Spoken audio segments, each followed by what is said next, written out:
मनसि प्रतिष्ठिता मनो मे वाचि प्रतिष्ठितम् आविराविर्म एधि वेदस्य माणेस्थ श्रुतं मे मा प्रहासीः अनेनाधीतेनाहोरात्रान्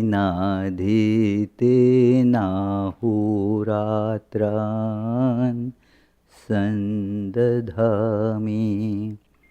ऋतं वदिष्यामि सत्यं वदिष्यामि तन्मामवतु तद्वक्तारमवतु अवतु माम् अवतु वक्तारमवतु वक्तारम्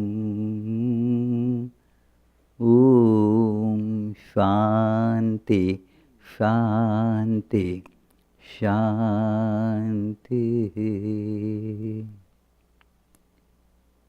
ॐ May my speech be firmly established in my mind. May the mind also be firmly established in my speech. May there be perfect correspondence between my thoughts, words, and actions. O self-effulgent Lord, be revealed in my consciousness. May the truths of the scriptures come to me. May not what I learn from them ever forsake me.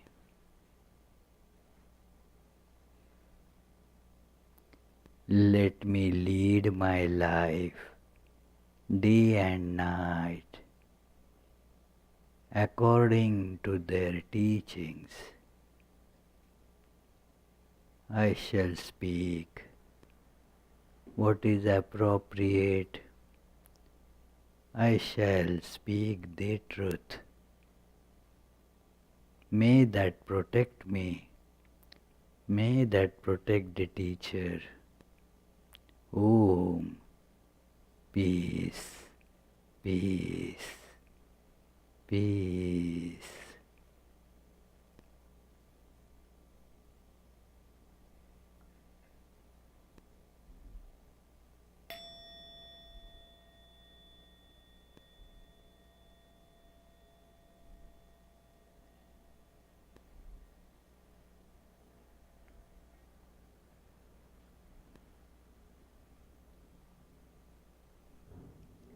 Let us now meditate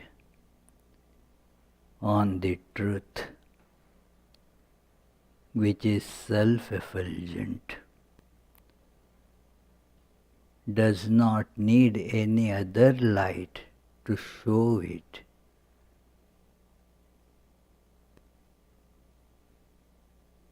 Which is the reality of every single form and the name.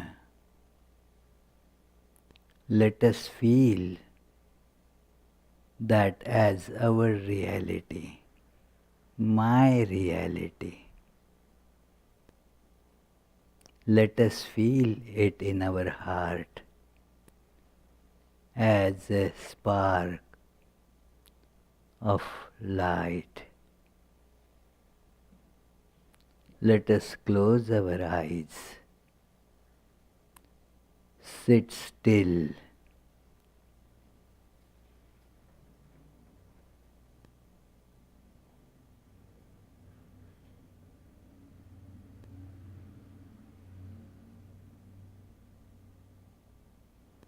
let us concentrate on this shining light in our heart.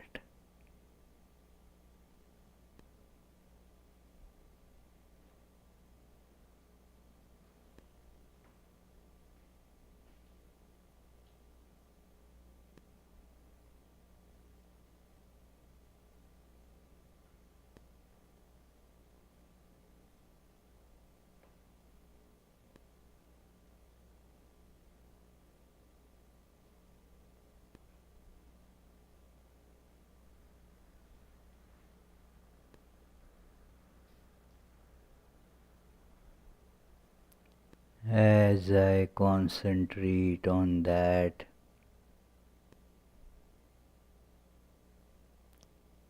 I see the light becoming brighter and brighter, bigger and bigger.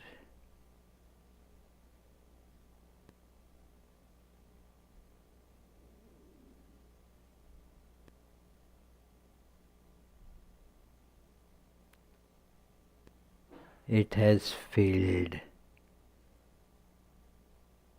my whole heart and has spread throughout my body.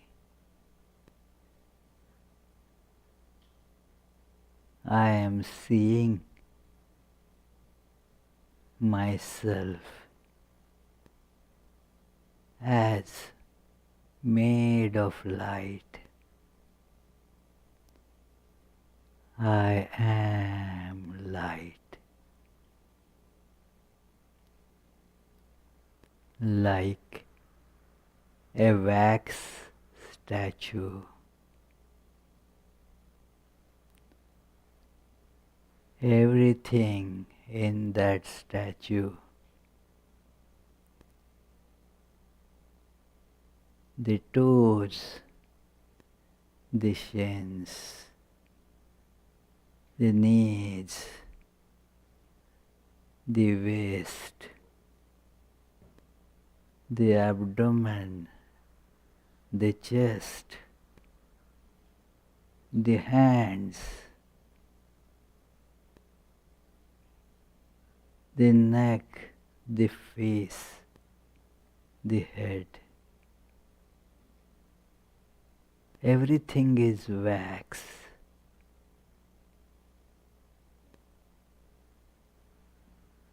So I see everything is this tremendously bright light.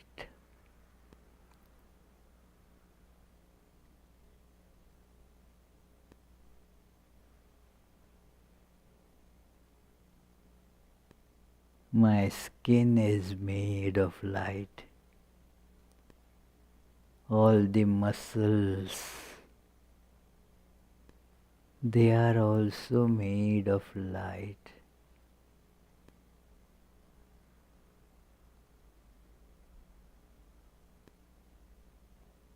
All nerves are light.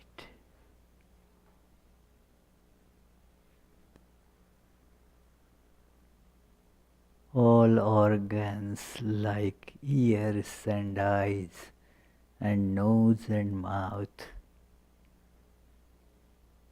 hands and feet, all made of light. The bones are light.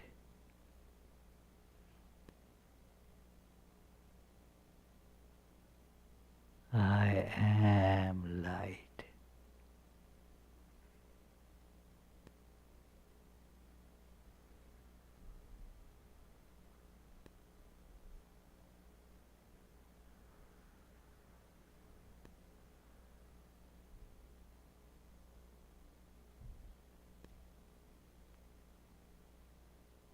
I see everything around me is the same light. All other people around me,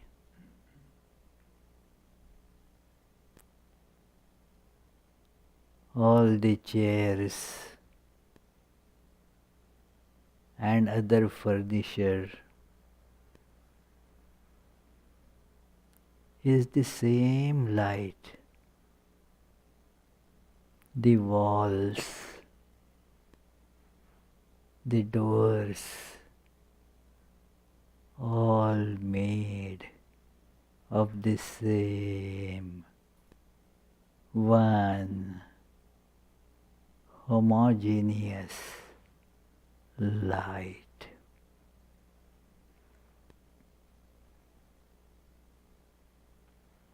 This same light has filled the whole universe.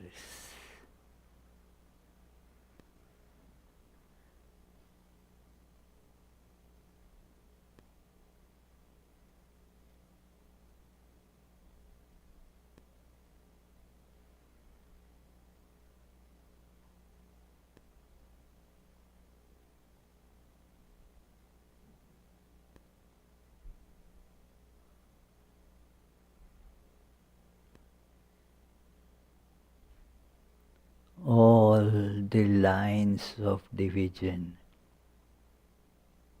like I and you, this and that,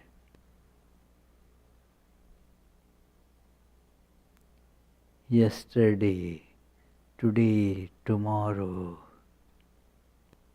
all these lines of separation are dissolved.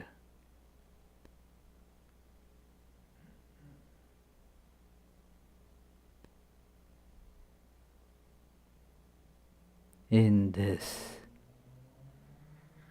infinite, all-pervading ocean of light.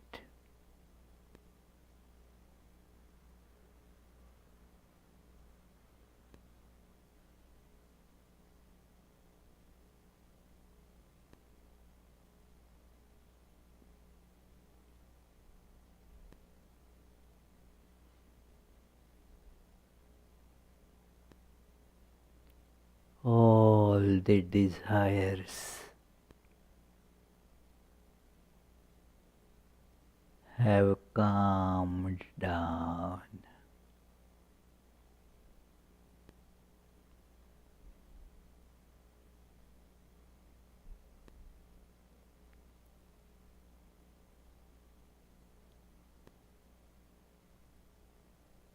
I am the joy, the bliss itself.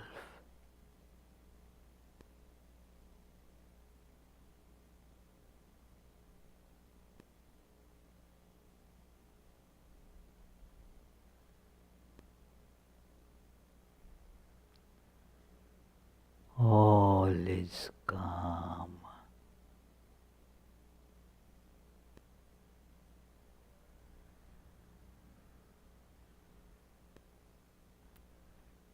I am peace itself.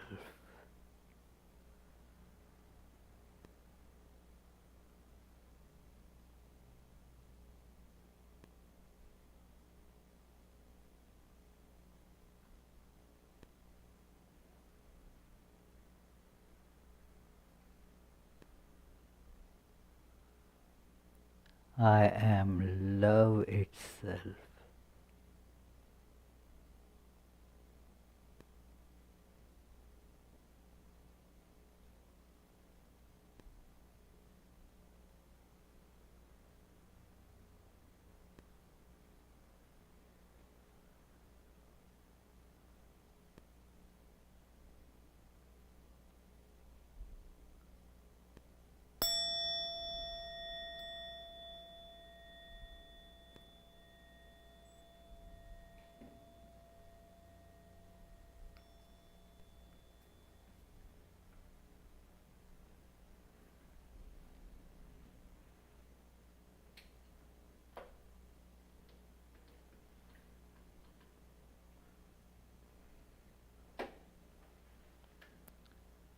Please repeat after me the 3 salutations of Buddhism, because we are studying a text by Shantideva, a great Buddhist teacher. So repeat after me. Buddham Sharanam Gacchami.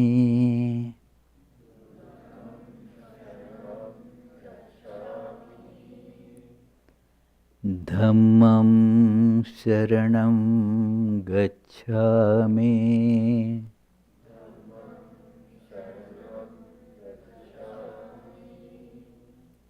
Sangham Sharanam Gacchami.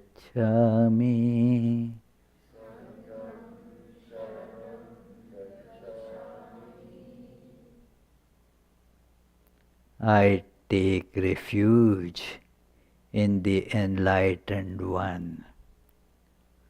Say, I take refuge in the enlightened one. I take refuge in the teachings of the enlightened one.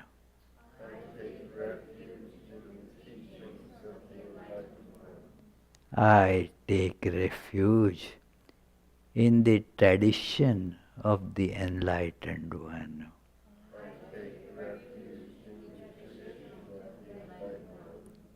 Om. Peace, peace, peace. So all the children, you please go down and take care to remain what? Noisy? Quiet. Right? Okay. Thank you very much.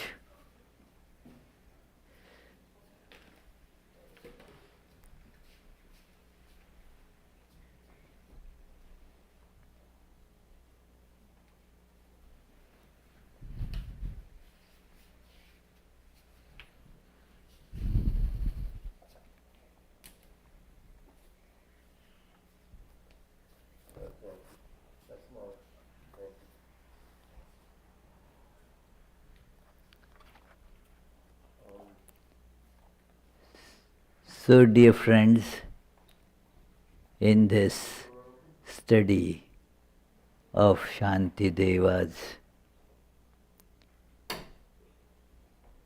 Bodhicaryāvatāra, that is how the teachings of the Buddha are to be implemented in life, how the life of a person who follows the teachings of Buddha becomes.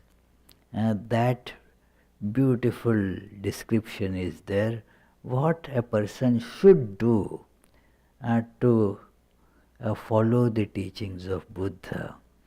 It is a very practical book, and we saw the first 5 chapters very briefly, because we have to we are seeing the outline of this book in these 7 classes available during this summer time. So, as hinted in the last class, that patience is to be cultivated as a spiritual value. We require patience, and here the word spiritual is to be taken very comprehensively. Spiritual doesn't mean that make a line of distinction. This is my secular and this is my spiritual. And spiritual actually in this context, or as we learn in Vedanta, is to focus all our life towards that goal, which is our inner reality. That is the spiritual life. Not that we meditate, say, half an hour, that is spiritual, and remaining 23.5 hours that we will be doing is secular, and no progress can ever be achieved in that way. So therefore, one has to see that all our actions are to be directed to this goal of life, that is spiritual. And since there is lot of resistance to do this, because we have desires and past impressions, they all keep on obstructing it. And yet we should be doggedly, with great determination, we should be progressing towards that goal. And it cannot be done without patience.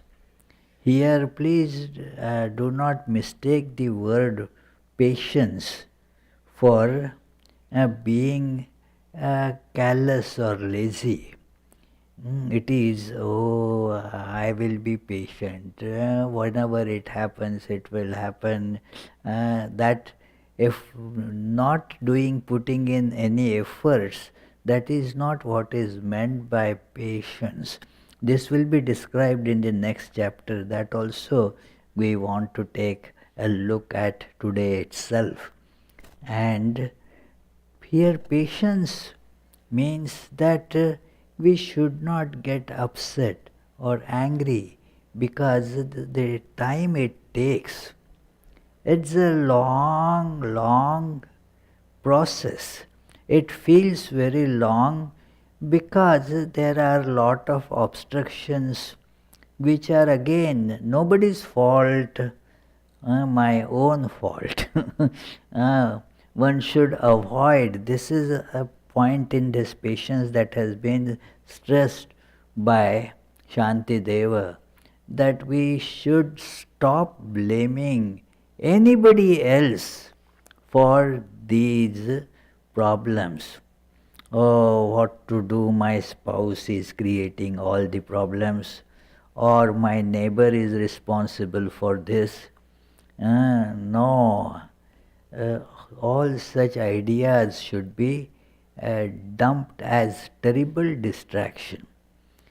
It is patience means, yes, I have to keep on doing this with a smiling demeanor, a happy thing, because I am marching towards the goal which is bliss itself. So as we approach towards it, our life will get more and more bliss. The other day at New Jersey, this question was asked by somebody in the retreat there, that how do we know we are progressing? So there was an incense stick burning there. So I said, now you are sitting there in that corner and you are coming towards the incense stick. What is the sign that you are coming towards the incense stick actually? The level of fragrance that you will get will increase as you come closer to the incense stick. If you are going farther away, it will decrease. A simple thing. So it is. So this is how, when we are traveling towards the source of happiness, what will happen? Our life will become happy. And happy does not mean that we will stop moving. In fact, we will see that being the source of happiness, let me work harder to go in that direction. Make concerted efforts, full-fledged efforts to move in that direction. That is patience. It takes time. One gets impatient and upset very fast, and that is a big detrimental factor in our spiritual life. Unless we develop that patience and perseverance, it will not actually proceed much. So, it is mentioned here, that is the very first verse of this chapter 6. All the virtuous deeds and merit, such as giving and making offerings, that we have accumulated over thousands of aeons, throughout so many births that we have been accumulating, and all these good deeds can be destroyed by just one moment of anger. So see what anger can do. That is because of impatience. The anger is the sign, the external sign of impatience. That is why we have the very apt phrase in English, that that fellow has lost patience. I have no patience with this person. Means it is they throwing out the anger. So it is the anger is to be therefore controlled with this understanding that all the good thing that one develops can get destroyed by one stroke of anger. It is like if you are making something, those nice carvings and structures like that. It requires many generations to build that. If you go to the wonderful carving temples in India, like the Ajanta, then you see it cannot be done by just one generation of people. Several generations must have worked on that.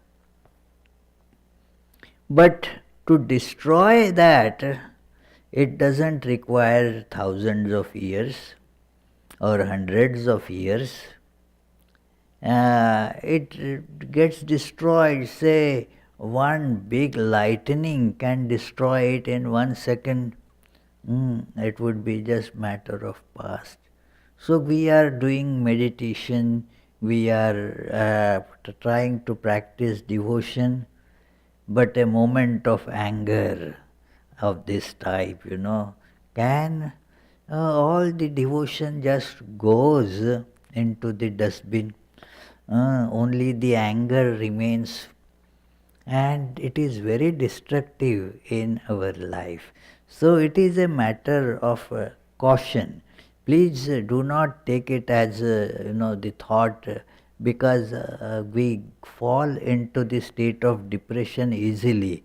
Oh, 1 minute of anger can do this. How much I had become angry several times.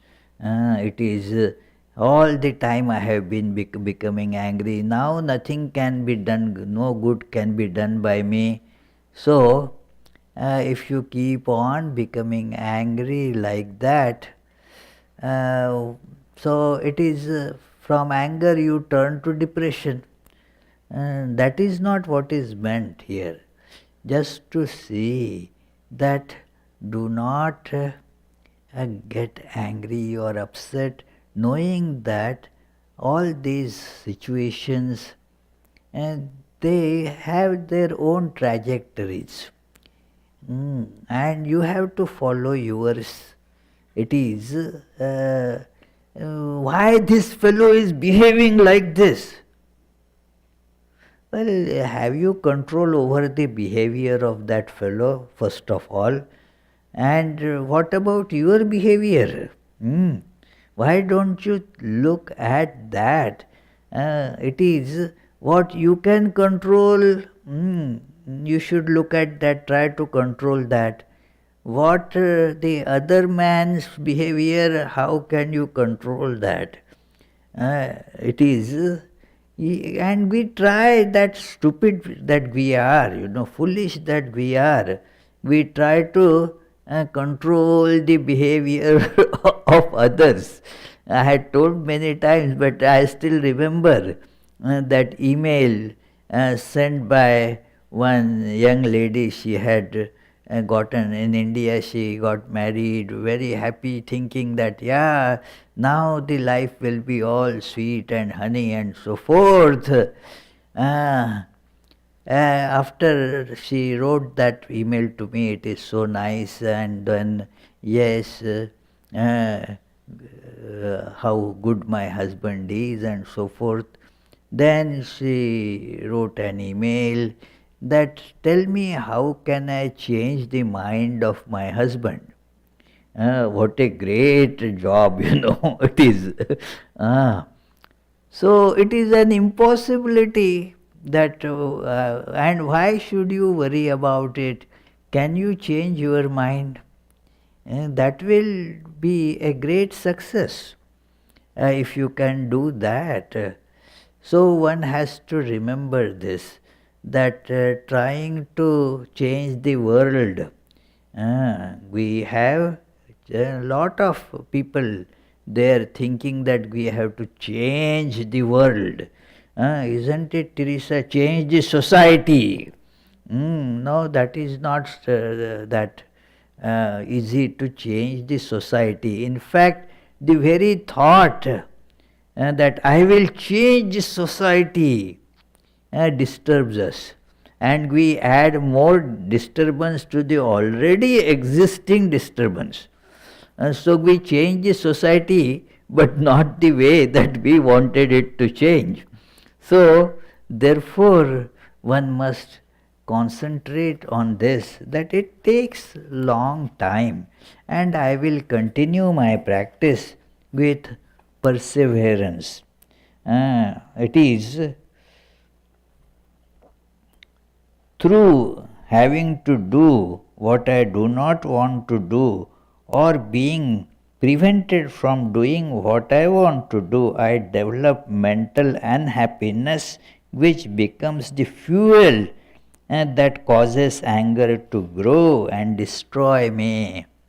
This is a great psychology, wonderful psychology of anger. I have so many desires. Lots of desires, and they do not get fulfilled easily. And so there is unhappiness about us. If there is an unfulfilled desire, then there is unhappiness.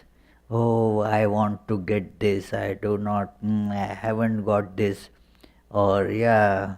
So, and this unhappiness now generates its byproducts. Unhappiness, what does it do? That I develop mental unhappiness, which becomes the fuel that is fed as fuel to this burning that comes out as anger, like the flames come out, when you feed fuel to fire, then it becomes a conflagration. So, therefore, it is important that not to be angry is also very highly dependent on controlling our desires.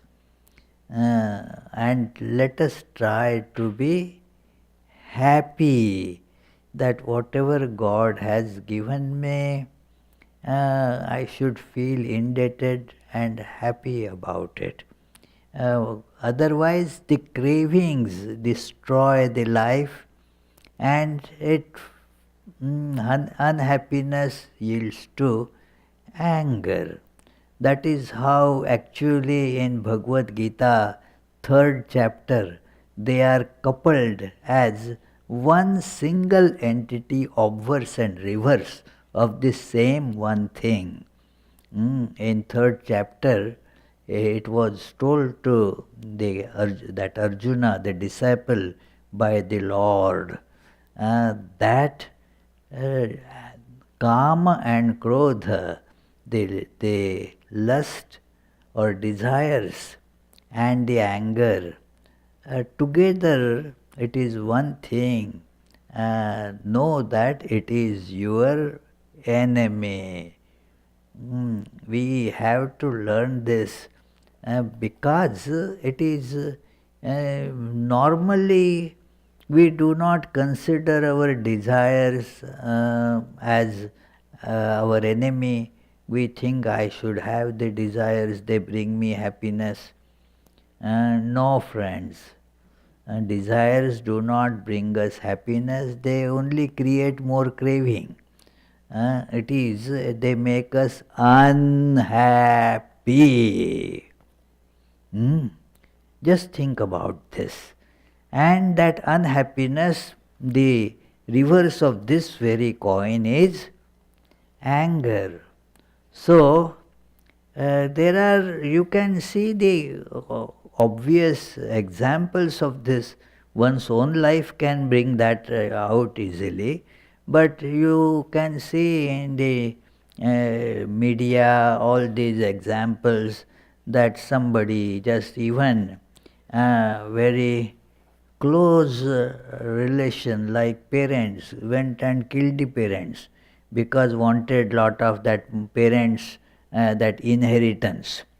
One young man didn't want to wait for the father or mother to die and get the money. So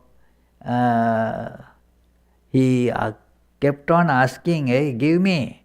And the parents said, no, wait, yes, not right now.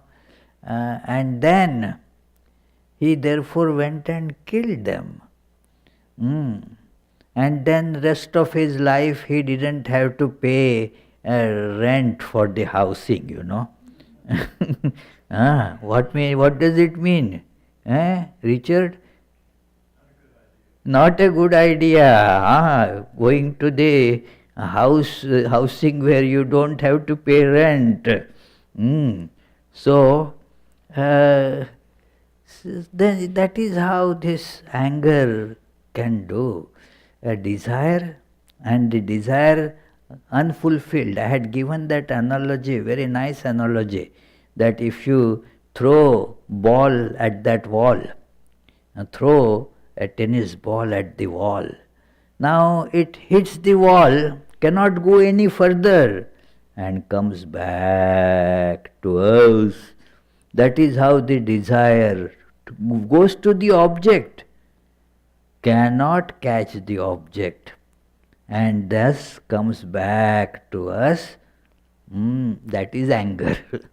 So, one must learn this and see that no point it says the causes, and yes, through having to do what I do not want to do, or being prevented from doing what I want to do, I develop mental unhappiness, which becomes the fuel.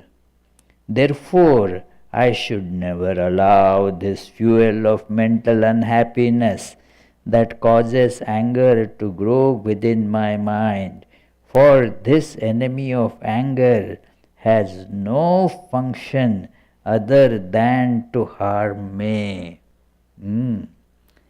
Our anger may harm somebody else, that is very secondary.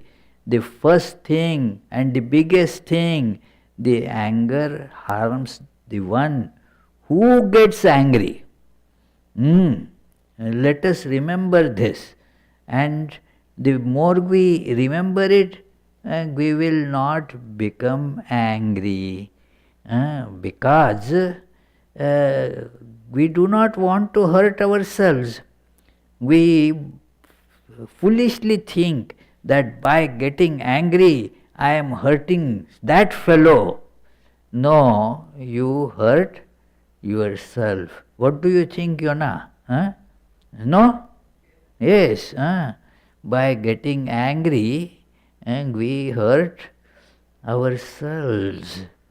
So, and everybody knows this. So, therefore, this is told, be patient. That there are so many ways people they get guided to do certain things. I cannot control all that. And what about myself? It is I have so many problems. I am not a perfect person. So the attention should be to cure that. It is in the aircrafts, they put the sign that put your mask first before helping somebody else. A very wise sign. That, and it is applicable here also. First make your behavior right, and then when you become such a saintly person, then you may be able to change the behavior of somebody else.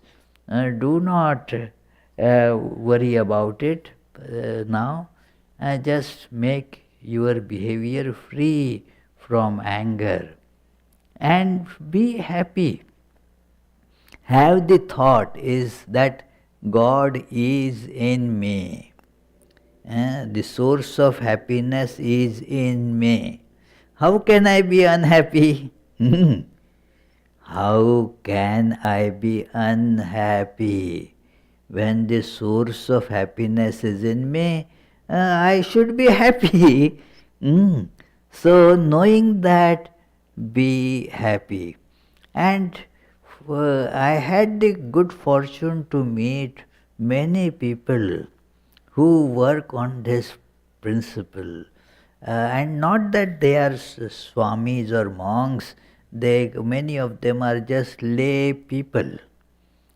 I remember that one lady who was the assistant at my dentist office, and that day there was staff shortage, and she was practically alone helping the doctor, running about here, there, and all that. And so, and because of the staff shortage, she had come earlier. Lot of patients, she was going to stay longer.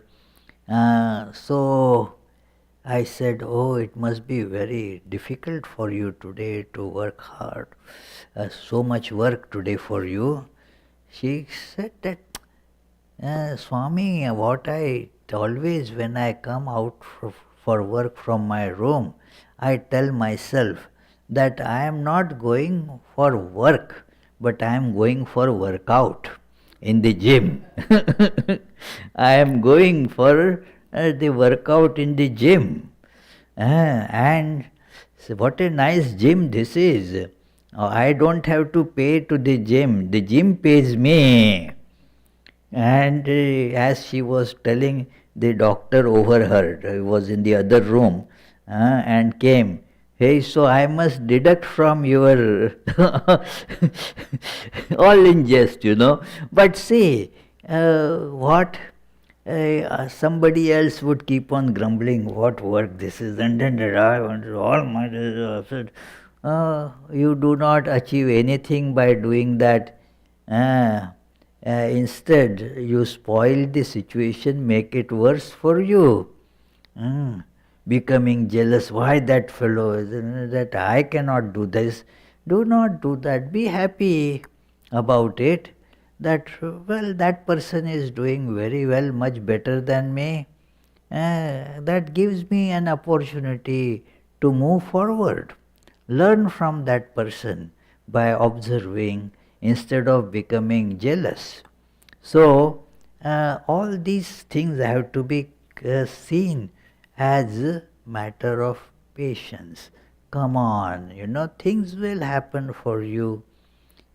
I gave that, suddenly that analogy struck me that time. One gentleman, kind of, senior, I do not know whether he is alive now or not. Didn't hear from him for a long time.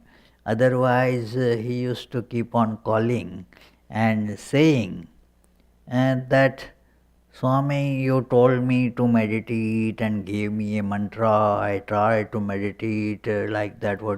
But nothing is happening, you know. It is. I think I am wasting my time.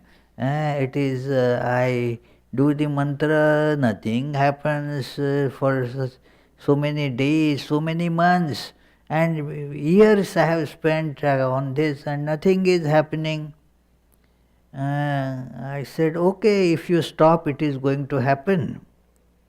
First thing I told him is that, okay, stop. Are you likely to progress if you stop?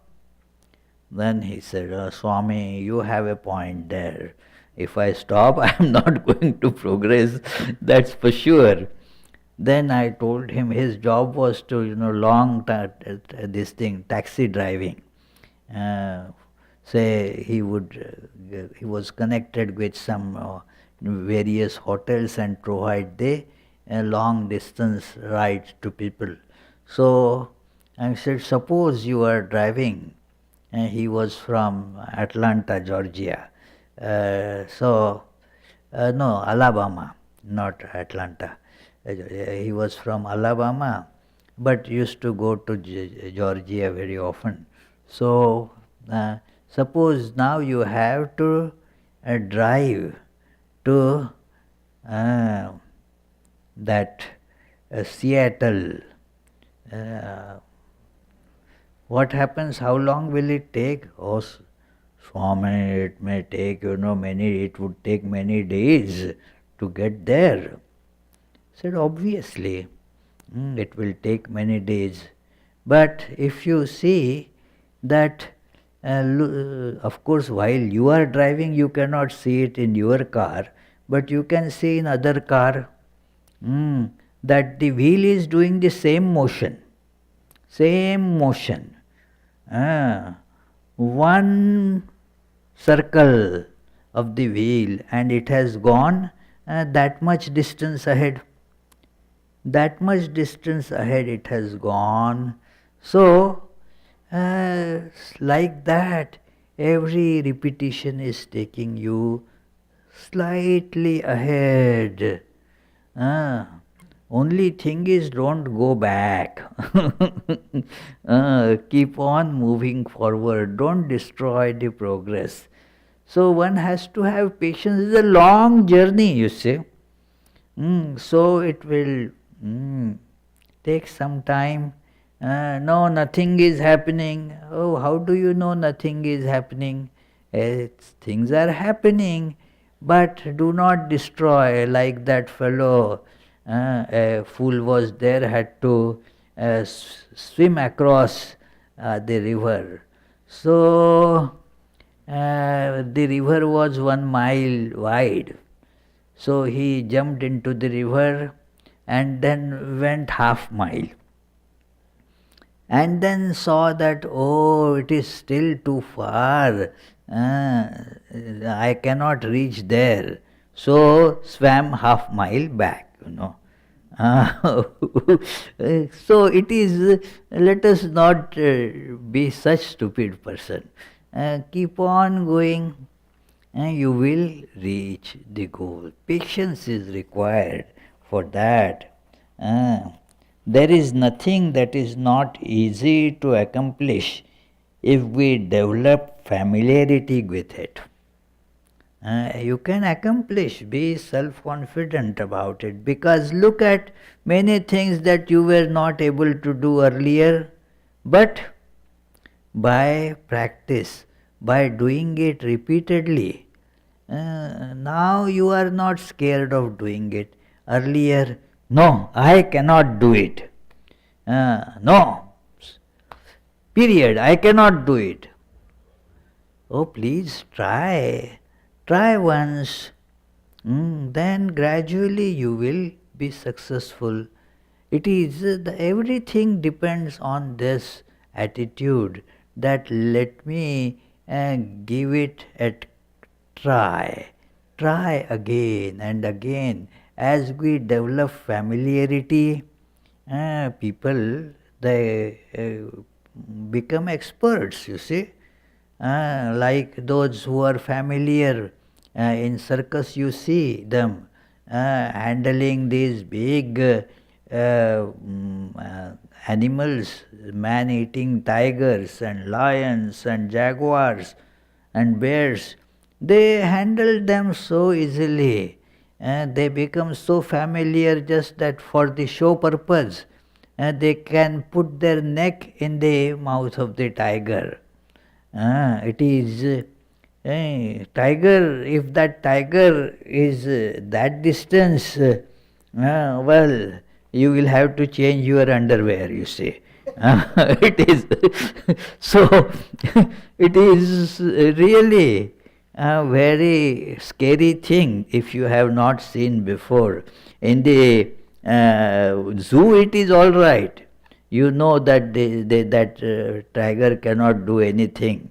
But if it is in the open, if you see a tiger, Jim Corbett, a very famous tiger hunter of yesteryears, he mentions that if seeing a tiger in the forest, in the open like that, and you are alone, and if you are not scared, either you are a great yogi or a stark, insane person. It is, yeah. But the familiarity, if a person familiar with it doesn't get scared. They do their job. Oh, every day, that's my bread and butter to do with these, plague with these wild animals. They are not scared of that. So many such things, when we become familiar, we are not worried about it, we are not scared about it.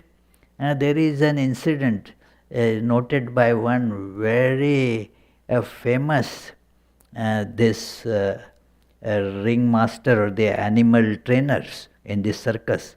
He was for decades with that what is Ringling Brothers in America. That was a big, very famous circus show then.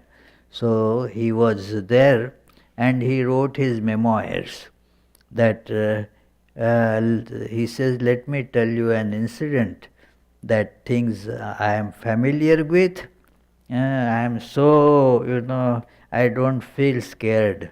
One day they were camping, the circus people, in some place, and they were sleeping in a tent. Many were there. And at night, he screamed. And then everybody jumped and said, what happened? They put on the light and saw there was just one small frog. And he was looking at the frog. He was shivering.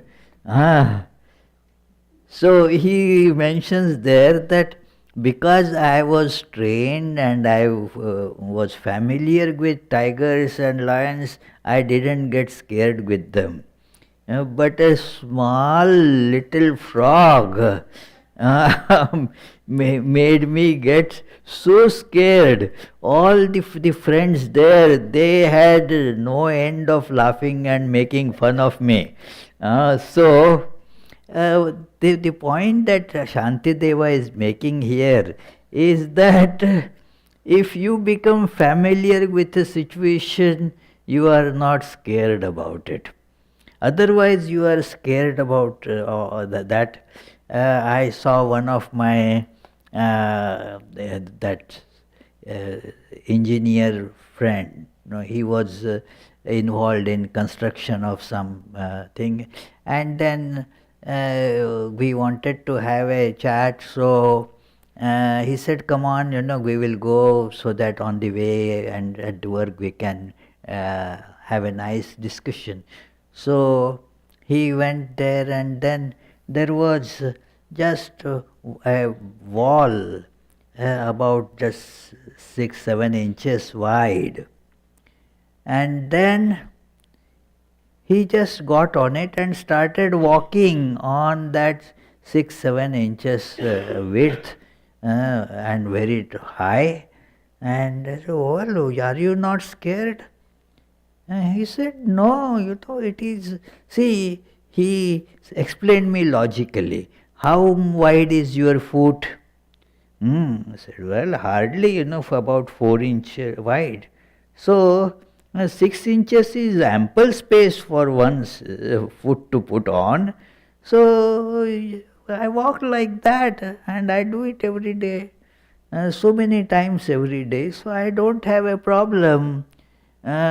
You can do it.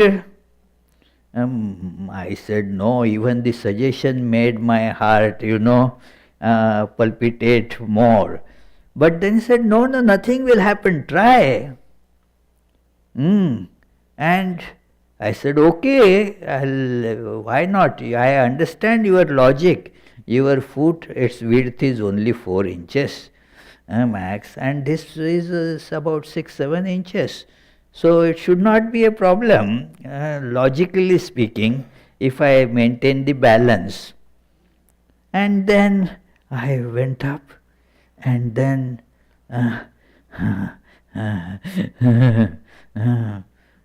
but I walked once. Then while coming back, I was more, relaxed about it. So I saw that it can be done. When you become familiar with it, you can do.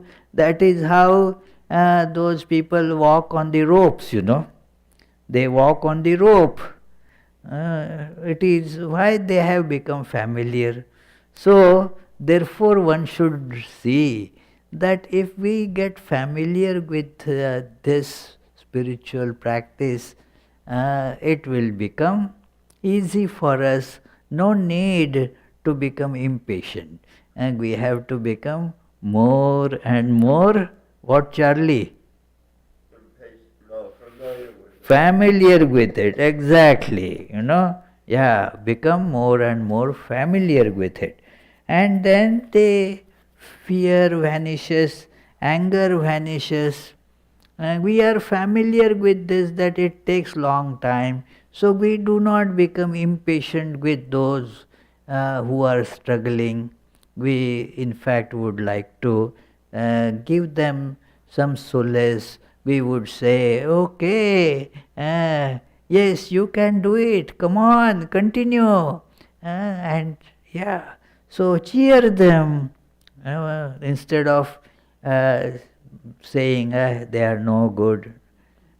It is important. Whenever I experience hardship, I should fight my delusions, such as anger. And whenever I experience physical pain, I should use wisdom to maintain a pure and peaceful mind. These are all the tests, that how much patience I have got, and just sitting in the room and sipping tea or smoking a cigarette, then I feel, well, I am very good person. I have lot of patience and I am fine. When it is put to test, then And that is why the tests are given, exams are there. Everybody otherwise would say, "I know all." Okay, pass this exam, then we will see how much you know. So, and it all depends on how much you practice, how much work you put in, and how much less energy you fritter away in blaming others, in getting jittery and angry.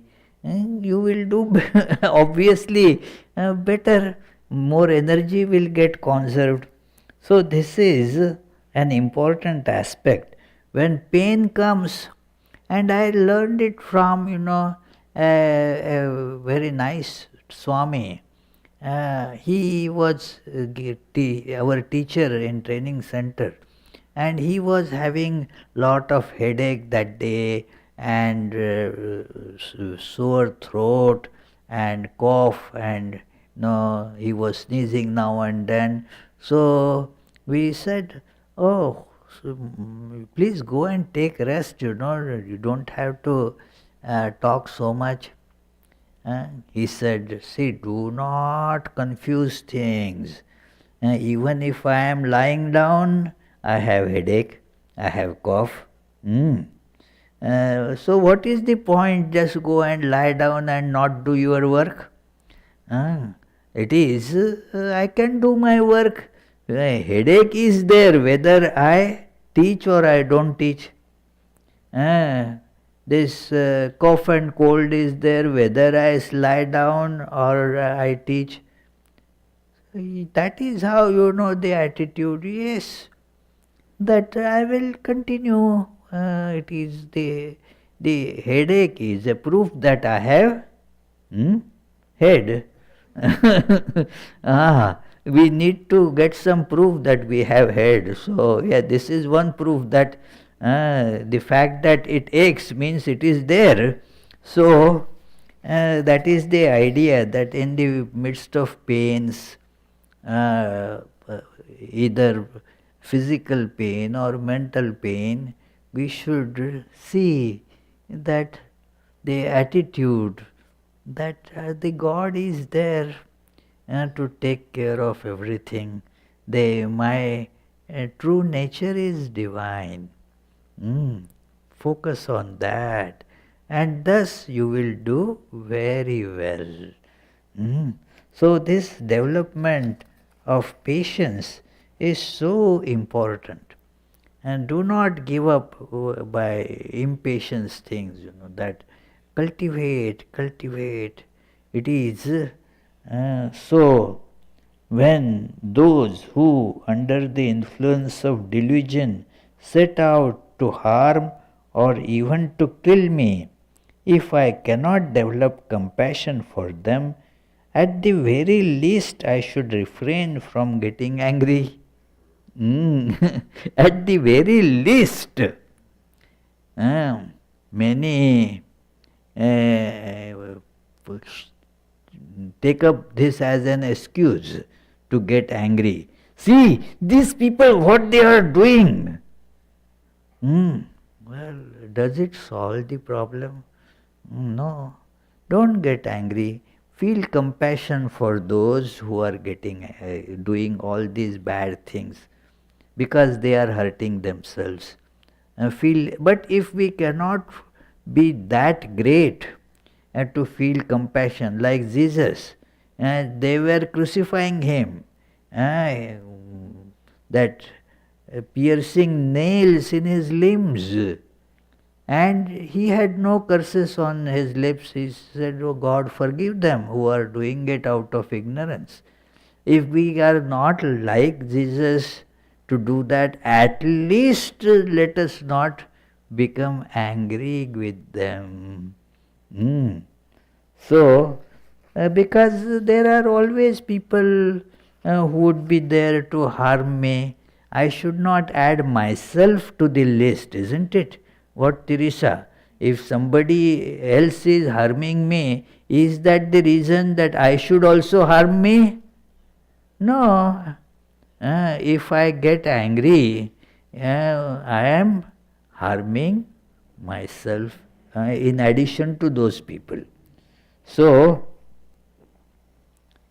out of ignorance, previously I committed actions that now result in others causing me harm. This is a very important idea, that we get the hurt by other people, other creatures. So harm comes our way, and we say that that fellow is responsible for that. No, that person was just a mailman. That postman that brings you a mail.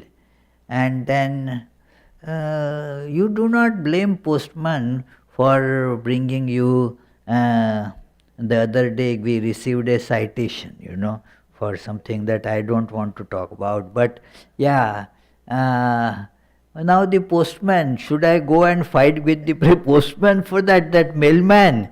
That, hey, mailman, what did you? So no, it is my job. I don't know what is there. Sometimes I have brought you, he would say, I have brought you a check of $20,000. What do you think? Do you thank me for that? No, it is our karma, whatever actions we did, we are getting back the results of it. So nobody is to be held responsible for that. This is a training that we have to give ourselves.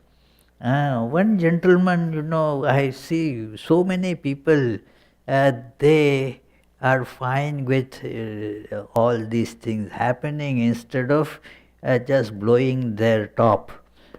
It is, I was in a hospital attending on one of our Swamis who had come there for the eye surgeries. A bit complicated eye surgery, and then that doctor was very famous doctor. So, and then this happened in Mumbai. So I had brought that Swami from Nagpur. And we were in that room there. And by the side there was another patient who was also had a surgery. He had also surgery. He said, this is the third surgery on this eye. Somehow the doctor bungled the job, did not do it right, made some mistake, and so I have to come again. And now he did that. Again some problem happened, and so this is the third time I am coming for that. So I said, oh, did you... He said, what is the... Did you not get upset with that doctor? Did not write him a stern this thing? Did not take him to the court of law? He said, well, I have no reason to think that the doctor did it deliberately to me. Not that he was careless, but it is, I think that it is my karma. So many patients that he does, they get cured. And the success, everywhere, there is a success rate. So maybe that 1% or 0.1% failure, it came to my lot, that's all. It is maybe last birth I had taken some loan from this doctor and didn't repay. So now I have to repay it, it seems. Or maybe in this birth, this doctor is taking this from me, next birth he may be repaying it to me. But the point is, he was not angry about it. This is that, he was not at all angry about it. That is the important thing. Even if you are going to sue the doctor, do it without anger. It is, doing anything without anger is very important, because anger hurts us. A very practical training, So, there are many things in this chapter, but we will move to the next thing that I was talking about earlier, that patience should not mean deficiency in effort. Oh, anyway, it takes long time. It should not be the case of that Birbal's Khichdi. That it is, you have to put in tremendous all-out effort.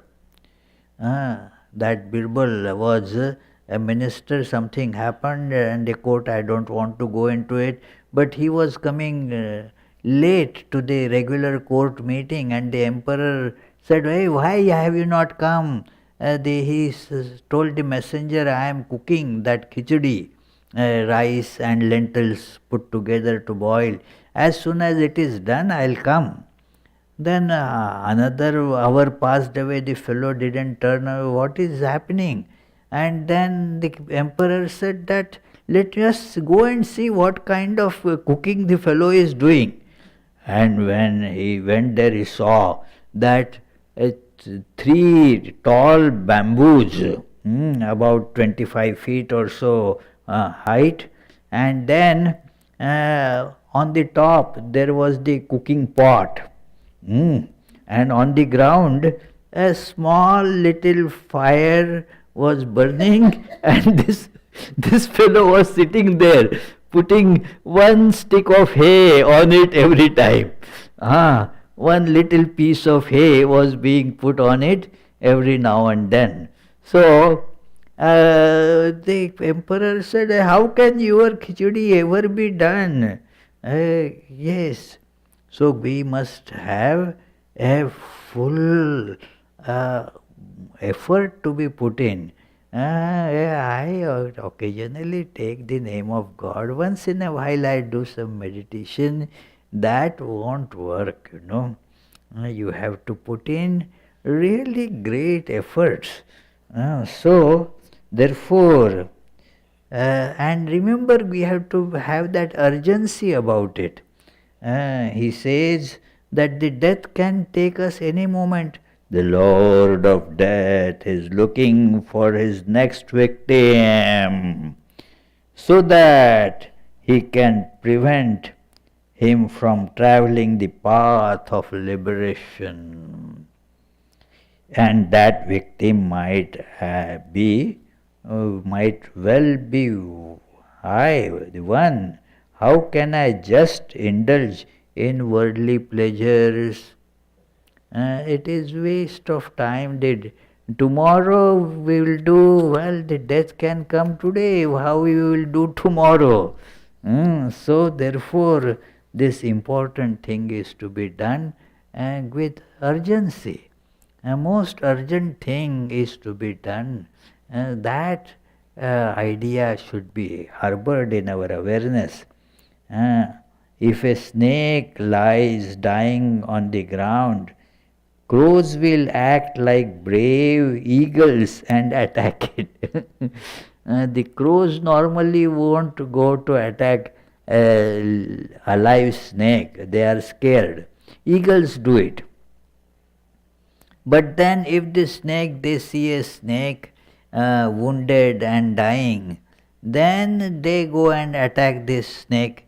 So, in the same way, if my self-confidence is weak, even the slightest adversity will be able to harm me. I should not loosen my efforts. That I should. Then the enemies will keep away. Enemies means our internal enemies, like lust and anger and so forth. If I am slack and then not putting in efforts, then all those will find a good opportunity to hurt me. So, these are really great teachings that are scattered in this book. We are seeing just a few as glimpse. Just as people who travel have no attachment to a guest house where they stay for just one night, they stay there for one night, they are not likely to come and visit that guest house any time more. Just on the way, they found a motel, stayed there for a night, and they may never be staying there again. They do not have any attachment for that motel because it is just so temporary. So also, So should I not develop attachment to this body? For a little time I am staying in this body. Why develop attachment for it? It's just a temporary lodging. So, which is the guest house for just one birth? It is like that. Develop no attachment for these things. So this is how we see that these teachings have been developed. So we will stop here. If you have any question, please feel free to ask. Oh, you have a question? My goodness, okay. Would you say that Arjuna should have said to Duryodhana, "You're hurting yourself, so go ahead and do it"? It is. He could have, had he that kind of attitude. He could have. That it is, but he, when you have that anger burning, now you have to see that that fuel is already done, gone. And don't add more fuel to it, that is true. But what that fuel is already there, let it burn. Yeah, that is the idea there. That means Arjuna could not have, was not psychologically possible for Arjuna to, that is a big leap. And later on he became calmed down and fought as a matter of duty without attachment. Yeah. This Richard has a question.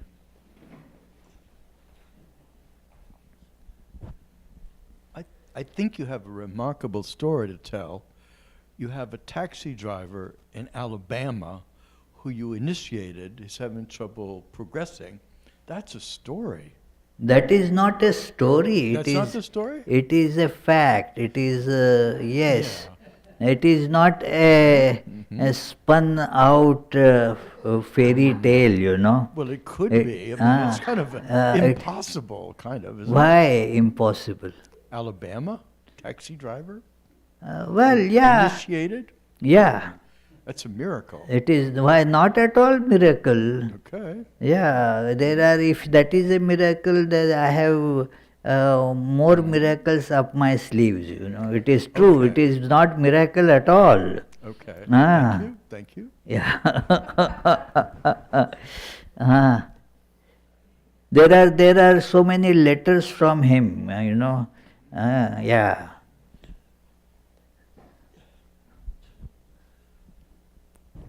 So in the usual mystic texts, we have experiences of somebody who has seen the truth and has a different view of looking in the world, and that kind of comes out in the mystic texts. This one I find it kind of unique in the sense that it entirely talks about how to go about proceeding and to reaching that yes, state. that goal. That is the purpose of this text. Yes. Yeah. And this is based on the noble truths that Buddha spoke, especially the that eightfold noble path that is being given as how to get there. Yeah. So in Vedanta, usually all the texts, they deal with the preparatory steps, but they quickly go ahead and talk about what's beyond that.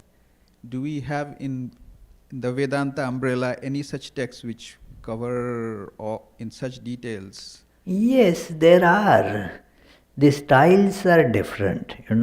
Every religion has a special style of presentation.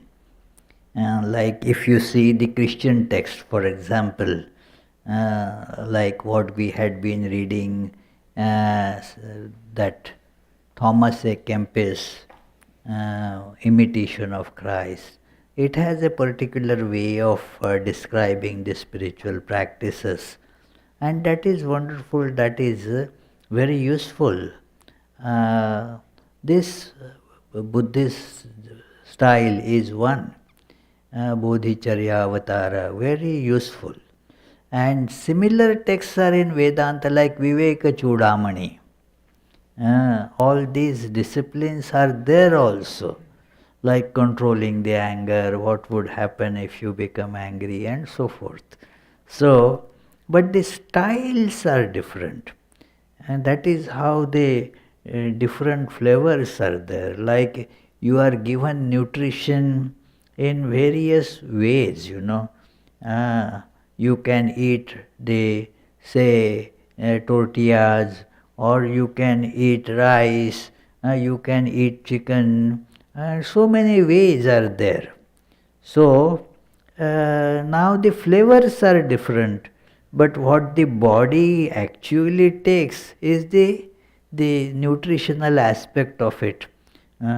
So, that is how the different texts give it in different ways. That is why it is important to see how various different faiths, they bring the same gist of Veda, the teachings of spiritual life. Yeah. Any question in the upstairs? Web questions? Yes, Maharaj, there are two questions. Two questions, okay. First question from Ulka. Namaskar Swamiji. Namaskar Ulka, pranam. How does one deal with ups and downs in spiritual life? How can we continue to put in all our efforts when the mind does not settle down? Well, one has to forbear that also. There will be ups and downs, like the path is, that let me continue with the same example of the wheel moving, wheel. Now it goes up and down, it goes, that same point on the wheel will go down and then will go up. But every time it's progressing. So there are ups and downs, but you have to be patient about it. That is where the patience and perseverance come into picture. That yes, this is expected that there will be highs and lows. It is like in the stock market, there are lows, there are high, and there are lows. You cannot have all the time high, it will burst, you say. So it is, there are high and lows. Similarly, in everything, there is high and low. You even take a step, you lift the foot and you put it down, high and low. So, in everything, Ulka, there is this. So, know that this is the way the progress happens. It is never a straight line. This is one of the things that I was told in my early monastic days, that when I complained that things are not moving in the desired way, and I still am struggling with many not such good thoughts, what is happening? So I was told that, this statement, that spiritual progress is never in a straight line, it is a zigzag. So remember that. Any other question? Yes, Maharaj. Second question from Shubha. Namaste Swamiji. Namaste Shubha. Can you share any event from your life on how you or others overcame the spiritual steep incline before you reached the top? For me it appears to be still a long way to reach the top. But at least, yes, there have been hurdles, and I have been able to, by the grace of God, overcome them, and that has increased my confidence that yes, I will be able to do it. There are many incidents that once I had gotten very, very angry and with some other Swami. That it is so, and then another Swami told me, why you are angry with him? It is, you are getting the results of your karma. That's it. Why you are, and then it struck me exactly like that. I am getting the result of my karma. It is, nobody should be blamed. That Swami Vivekananda's song, no one but me to blame. So, and then from that day, I have not become angry in this manner, It is that blaming somebody like this for my misfortune. And no. So that is how you introspect and overcome some hurdles, and one has to bear with patience. That is how the path is. Yeah. Okay then. There's one more question. Oh my goodness. Okay, 8:40 plus. Okay. This is from Lois. Hi Swamiji, do you think we should refrain from eating animals because they suffer from our wanting to experience sensual pleasure from their bodies? Well, so you have to eat something, isn't it? Not if you don't eat animals, you will be eating, say, potatoes. They also have life. It is. So there is nothing that is devoid of life. Only thing is that you should not have enmity towards anybody. The meaning of ahimsa, this word, which in English gets translated not very correctly as non-violence, and therefore not killing. That is not the correct translation of the Sanskrit word ahimsa. Ahimsa means not harboring any ill feeling towards anybody. So, when you are, say, eating beef, you are not harboring any ill feeling towards cow, isn't it? That terrible cow, I must... No, not like that. It is, you are not harboring any ill feeling towards any animal. It is the food that you are eating. So, it is therefore nothing wrong as such in that. Moreover, the better way of eating the food therefore is prayers, saying grace, that yes, in everything there is the same one being. It is not that this is eating, this is just an exchange, not the same reality is in the tomato that I am eating and in this body. Same one being is there, as the same being is in a chicken or in a cow or whatever that I am eating. There is no difference in that. So, knowing that it is that kind of prayer, saying the grace before eating, that sanctifies the eating. That is the solution as I understand. So let us conclude with the again 3 surrenders. Buddham sharanam gacchami, dhammam sharanam gacchami, sangham sharanam gacchami. I take refuge in the Lord Buddha. I take refuge in his teachings. I take refuge in his tradition. Om, peace, peace, peace. Next class is the last class on this book in this summertime, next Tuesday. And there we shall see it is of the form of question answer, the 9th chapter. We'll skip the 8th one and go to the 9th chapter, which is having some objections, some questions and the answers about that. So it's different style.